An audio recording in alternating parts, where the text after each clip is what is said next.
All right, this is another Appy hour. I'm coming on here, going to see if I can tell if anyone else is joining me here, but this is going to be the Appy hour program from Heights Libraries, and today is June 24th. My name is Jackie.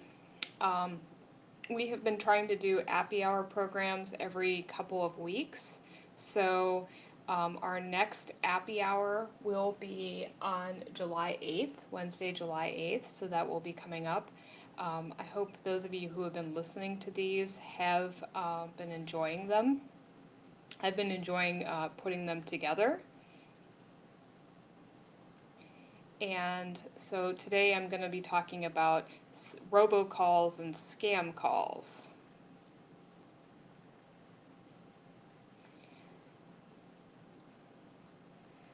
All right, well, I'm going to go ahead and get started here, just moving forward, and I'm sure some other people will join us.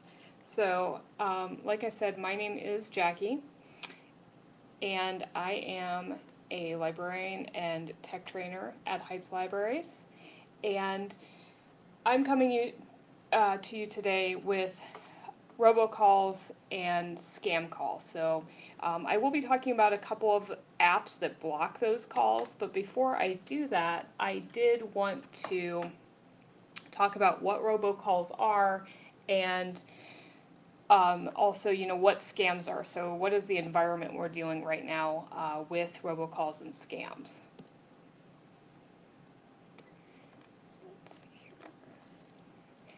So what are robocalls and scams to start off with?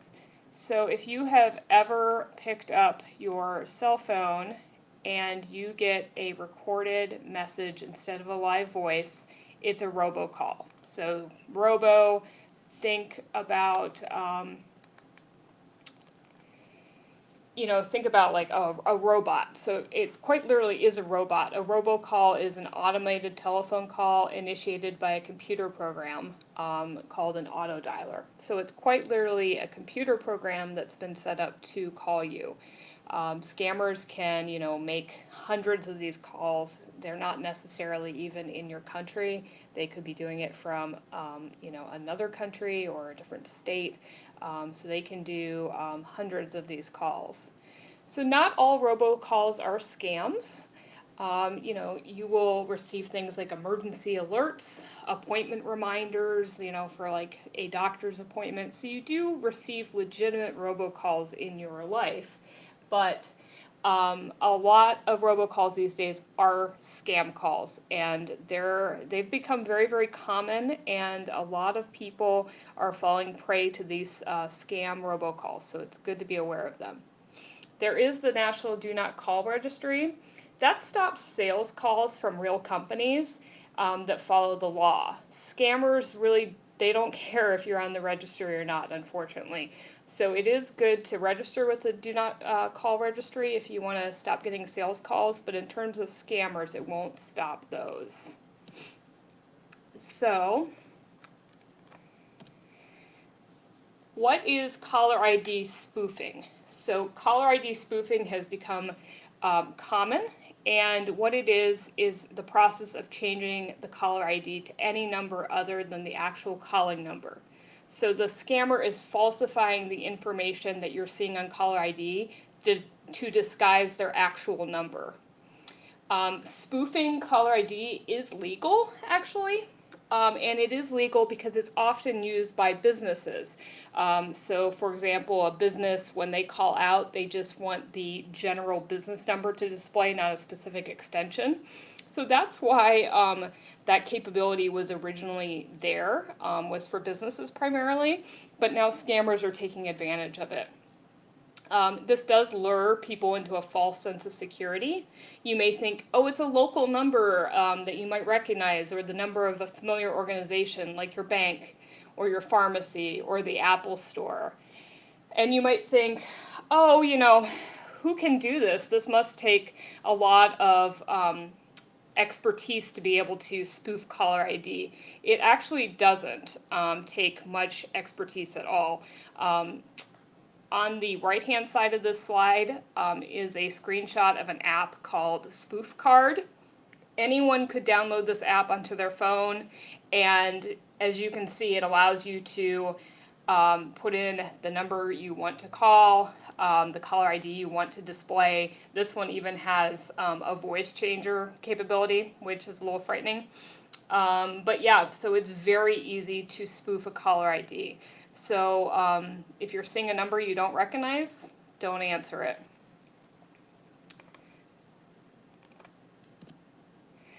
So phone scams can be texts as well, and I have just put up a bunch of screenshots here of scam texts. You may see these, pop up on your own phone. I just, searched a bunch of images online and found examples of them, but I've certainly seen things similar to this on my own cell phone as well. So be wary that these scams can also be text messages. So this is a good graphic from Consumer Reports, and Consumer Reports does have a lot of good information on their website, by the way.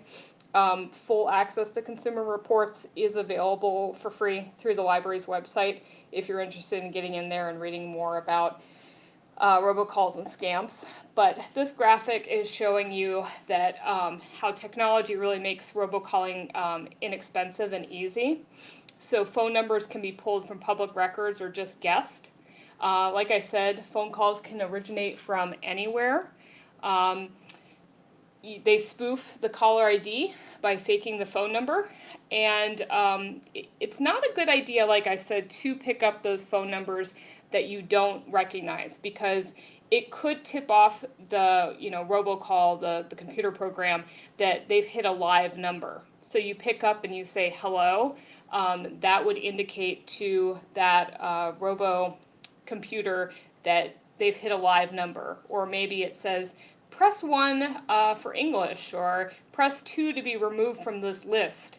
If you press one of those numbers, it's going to indicate to the computer program that whoever picked up the phone call, well, you picked it up and you're responding to prompts. So you will probably get more phone calls from that number, or your phone number will be forwarded to a telemarketer. So this is another reason why it's not a good idea to pick up one of these robocalls that's coming in. So some common scams that you might come across, and I'll just go over these quickly. You can certainly read more about them online, but these are common scams that come in via phone. So one is a tech support scam. This is a very common scam. Before I get into the specific ones, I will say with any of these scams, they are phishing. So phishing for your information. And what that means is they will want personal or financial information from you, and don't give it to anyone that you don't know who you're talking to. So tech support scam, usually they will call you and they'll say, oh, we can see that your computer has a virus on it, or your security has been compromised, or someone knows your Apple ID. Can we sell you virus protection software? Can we remote into your computer? You just need to give us your credit card number. So that's tech support. Family emergency, I think this has been around for a while, but it's, a family member calls you and says they're in trouble overseas or something along those lines, and they need you to send them money. That's the basic gist of the family emergency scam. Government imposter scam, this would be you randomly out of the blue get a phone call from supposedly the Social Security Administration or the FBI or maybe the IRS, and they're saying you need to give them information, personal information. They might threaten you, we're going to revoke your driver's license. We're going to report you to whatever agency. It's not actually the government calling you. So there are Medicare scams out there as well. This would be someone calls and says they're a Medicare representative, or maybe they work for a medical supply company, and they may try to say, oh, we want to send you something like some sort of medical supply, and we just need your information, or we can give this something to you for low cost. We just need your credit card information. So you can kind of see a theme here with all these scams, that they want your information or they want your financial information. Coronavirus scams, this has popped up in the last few months since coronavirus has really become in everyone's conscience in the United States, and so these are coming in different forms. I would just say if you're getting a phone call and it seems suspicious, they're asking for personal information or financial information, don't give it to someone. This could be in the form of someone calls and they say they're from your bank and they need you to confirm some information so you can get your stimulus check, or you know, a number of things. This is unemployment calling and they need you to give them personal information. Just anything surrounding you know, issues with coronavirus. If you're being asked for personal or financial information, just proceed with, you know, a lot of caution. And as we go along here, I'll continue, but please also let me know of any questions. You can also leave questions in the comment box, and I'll try to answer as I go along here, or at the end I can also answer it. So I will keep going here. Let's see. So just some general tips for everyone. The biggest one is do not answer calls from unknown numbers. You have voicemail, just let a phone call go to voicemail. You might think it doesn't hurt for me just to pick it up, but like I said a couple slides back, picking it up or saying something, or you know, pressing a number on your phone may indicate to a robo auto dialer computer program that your number is live. So it might actually just, you might start getting more phone calls because of that. So just don't answer calls from unknown numbers. If it's important, someone can leave you a voicemail. Another good general tip here is don't click on links in text messages. You know, it could do a number of things, you know, whether that's put a virus on your tablet or take you to a sign-in screen, and then you know, inadvertently give, you know, a login information for your email or something. So just don't click on links in text messages. Another one here is just as a general rule of thumb, don't give out financial or personal information over the phone. If you stop and think about it, giving out this kind of information makes zero sense. For example, your bank.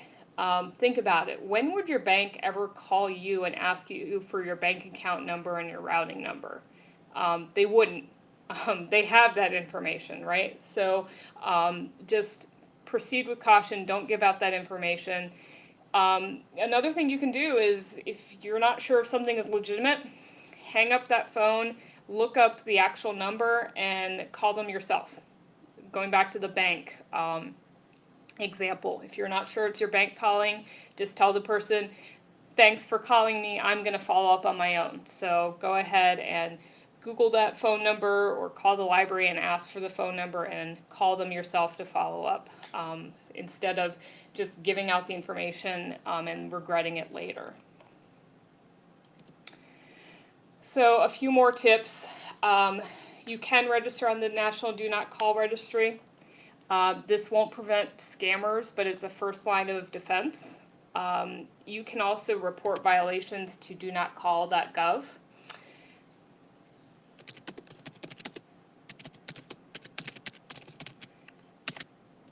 All right.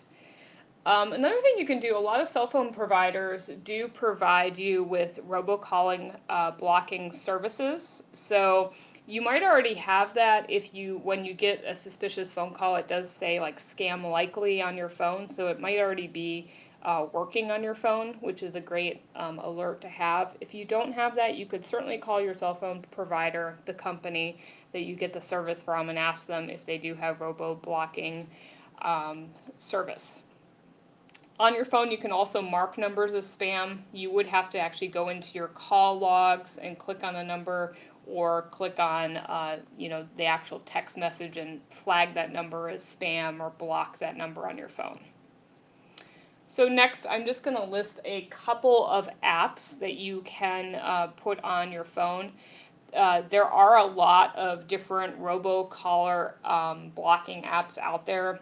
This is just two that are very popular that I did want to show you guys. So to put these on your phone, you do need to go to the App Store if you're on an Apple device like an iPad or an iPhone. Otherwise, if you are on Android, you need to go to the Google Play Store. So if you look in the apps on your phone, you're going to have one of these automatically just with your phone. iPhone, App Store, an Android device, you're going to be on the Google Play Store. So the two apps are HIYA and Mr. Number. They're actually owned by the same company, so they have a lot of similar, I mean the features are very much the same. Different color scheme. So, but this is a good option because if, like, say one of these apps is not working well on your device, you could certainly try to download the other one and see if it is working. So it's a robocall blocking app, and it is depending on a huge database of scam numbers to alert you whether a phone call coming in is a suspected spam call or not. And will generally, not, it'll decline the phone call for you. There are free and premium versions. I have found that the free version is effective. If you wanted to try the premium version, I believe there is a 7-day free trial on it. So that is the HIYA and Mr. Number apps. Okay. So a few more resources just for you to look at here. These slides, the whole recording of this will be available after I'm finished here, so if you need to refer back to this, you could look at these links later. One is the Do Not Call registry. Like I said, it's a good first line of defense, and it doesn't hurt to register on there. You would stop legitimate sales calls from coming through. Once you're on the Do Not Call registry, there is law in place that makes it illegal for them to call you. But like I said before, this is not going to stop scammers because scammers don't care about the Do Not Call registry. So they're not going to pay attention to that, but it will stop sales, telemarketers. The FTC, which is the Federal Trade Commission, does have consumer information on there, so lots of information. They also have a place where you can read alerts for common scams that are going around right now. Another good resource. The FCC, which is the Federal Communications Commission, you could put in a complaint there. I've given the link below here. So yeah, if you do have a consumer complaint, whether that's, you're getting phone calls from one number that's harassing, or maybe unfortunately you have given out some information to a scam call, you could report it with the FCC. Another one is Consumer Reports, and that is a good resource. They have a lot of information on their website. If you do want all of the content from Consumer Reports, all the usually paid content, you can get it free through the library's website. So those are some additional resources here.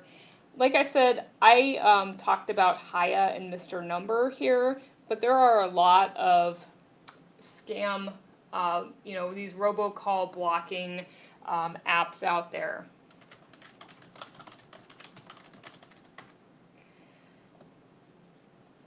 So you can look around and see if there's other ones you want to try or use, but those two are very popular and they've been known to work well.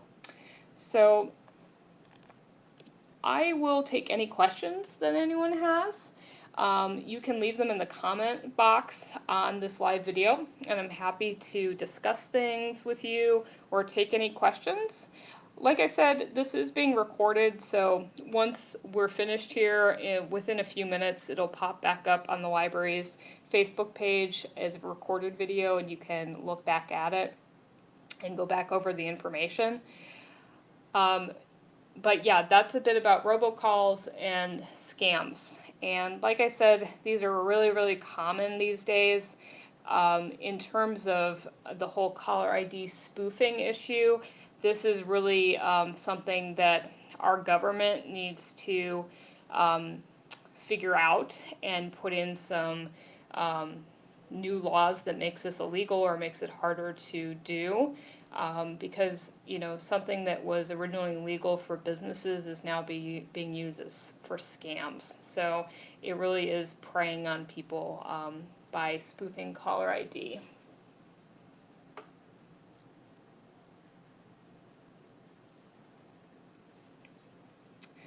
So I see one question coming in here. It's saying, will legitimate calls be blocked on these apps? Generally not, because legitimate phone calls should not have been used for scam purposes in the past. So these robocall blocking apps have a huge database of phone numbers that have been used for scam purposes in the past. Generally, if it's a phone number that's someone's personal phone, and they're not calling and scamming people, that number has probably never been flagged as a scam number. So like a robocall blocking app would not block their number. Most of these will just decline the phone call too, which means it will go to voicemail. So if for some reason a legitimate phone call got flagged by the app, it would go to voicemail and someone could leave a voicemail for you, so it won't completely block you from communicating with them. All right, so see, we just have a couple people left on here, so I'll start wrapping up, but if you have any other questions, leave them in the comment box, and I do appreciate everyone who listened in here today. I saw during the middle of the presentation here, we did have a few people on, which is great to see.